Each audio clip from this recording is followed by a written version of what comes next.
আমার টাকা ব্যাংকে, অবৈধ হেয়ার কাট। যে সম্মিলিত যে মানে পাঁচটা যে ইসলামী ব্যাংক ছিল, first security, global, SIBL, Exim এবং ইউনিয়ন, এই পাঁচটা ব্যাংকের সম্মিলিত হয়ে যাওয়ার পরে আমরা এখন একসাথে হয়ে গেছি আর কি। কারণ এখন আসলে এক্সিম বলতে কিছু নেই, তাদের নাম আছে কিন্তু আসলে কাজ চলতেছে সম্মিলিত নামে আর কি।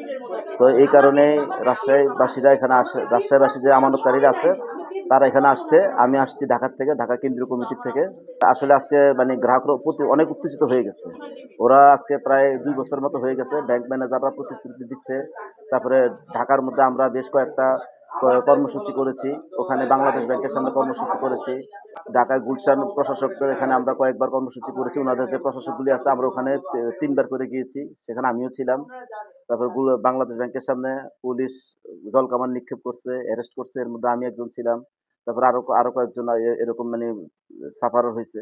তো যাই হোক, এখন মূলত এই আন্দোলনগুলি করছি আমরা, মূলত আমাদের টাকাগুলি পাচ্ছি না, আমাদের যে কষ্টের টাকাগুলি এখন আমাদের যে যে অবস্থা, যে আমাদের বয়স্ক মানুষ যিনি আছে, ওই যে উনাদের যে সঞ্চয় মানে পেনশনের টাকাগুলি এখানে রেখে এখন উনাদের মানে টাকাগুলি শুধু কাগজের মধ্যে লিখিত আছে কিন্তু টাকা পাচ্ছে না।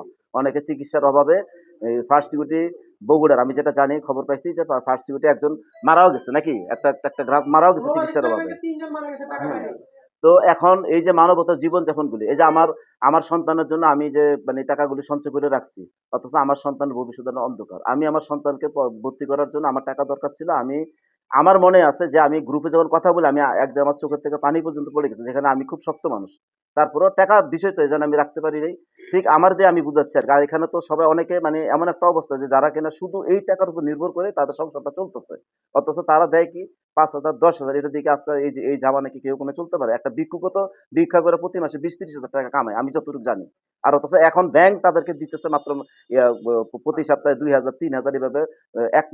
এক মাসে গিয়ে তারা সর্বোচ্চ সর্বোচ্চ মানে 10,000 পায়, আর কেউ যদি একটু বেশি পায় তাহলে 20,000 টাকা পায়। কিন্তু এটা তো এতে চলতে পারে না। কোটি কোটি টাকা ব্যাংকে পড়ে আছে, মানুষের লাখ লাখ টাকা পড়ে আছে এখানে, সে কোনো লাভ পাচ্ছে না, কোনো কিছু পাচ্ছে না। এরপরে এর মধ্যে আবার সাবেক গভর্নর মনসুর মনসুর উনি একটা হেয়ার কাট করে দিয়ে গেছে, যেটা কিনা একটা আমানতকারীর জন্য একটা অভিশাপ, যে 2024-25 সালের যে আমরা যে লাভটা নিয়েছি ওই লাভটা নাকি আমাদের আসল টাকা থেকে কেটে রাখবে। তার মানে হচ্ছে এখন আমার যদি 1 লাখ টাকা থাকে, আমার আসল টাকা যদি 1 লাখ টাকা থাকে, এখান থেকে সে মানে 20,000 টাকার মতো কেটে রাখবে আর কি, যদি মানে উনাদের হিসাব মতো আর কি। এরকম যার 1 কোটি টাকা আছে তারপরে 18 লক্ষ টাকা কাটা যাবে। তো এটা কি মানা যায়? আমি এত বছরের টাকা রাখছি সঞ্চয় কষ্ট করে, আমার 18 লক্ষ টাকা সরকার নিয়ে যাবে? কারণ সরকারের এখানে মনসুর চিন্তা করছে তার একটা লাভ। এরকম 75 লক্ষ গ্রাহকের যদি এইভাবে টাকা কেটে নিতে পারে, তাহলে কয়েক হাজার কোটি টাকা ওনাদের লাভ হয়ে যায়। কিন্তু এটা তো মানা যায় না। ঠিক এই সূত্র ধরে আজকে আমরা অনেকদিন ধরে টাকা পাচ্ছি না। গভর্নরের কাছে স্মারকলিপি দিয়েছি, বাংলাদেশ ব্যাংকের সামনে স্মারকলিপি দিয়েছি, জেলা ওনাদের যে প্রশাসক আছে ওখানে আমরা 3বার স্মারকলিপি দিয়েছি, মানববন্ধন করেছি, কর্মসূচি, তারপরে কোনো সুরা হচ্ছে না। এখন যারা রাজশাহীবাসী আছে তারা তো এত দূর যেতে পারে না, যার কারণে এখানে ওরা বিক্ষুব্ধ হয়ে গেছে। আমরা মানে অনেক আমানতকারীকে আমরা একটা পার্কে বসাই রেখে আমরা বলছি আমরা প্রতিনিধি আসছি, এখন আমরা যদি প্রশাসনের সাথে কথা বলবো, ওনারা যদি কোনো সঠিক সুরা না দেয়, আজকে এখানে ব্যাংক অবরোধ কর্মসূচি যেটা গ্রহণ করা হয়েছে সেটা কার্যকর থাকবে। এবং এই কারণে, কারণ আমরা বুঝতে পারছি যে এখানে একটা হয়েছে, একটা হাঙ্গামা, একটা কিছু হবে, এই জন্য আমরা ঢাকা থেকে আসছি এবং সেই সাথে যেন শান্তিপূর্ণভাবে সবকিছু করতে পারে। এবং আমরা চাই মানে আমাদের ম্যানেজার আমাদের সাথে সহযোগিতা করবে। 30,000 উপরে আছে আমি যতটুকু জানি, 30,000 5টা ব্যাংকের মিলে। হ্যাঁ, 30,000 না আরো বেশি হবে, 30,000। এটা শুধু রাজশাহী।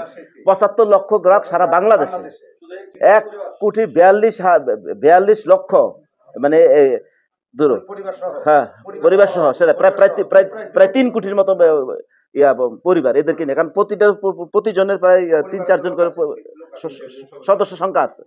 কিছু লাভ দিচ্ছে, তাও ওইটা লাভ আগে যা দিত তার থেকে কেটে অল্প কিছু দিচ্ছে, 8% এরকম দিচ্ছে, তাও শুধু তার যদি কিছু থাকে আর কি, এরকম।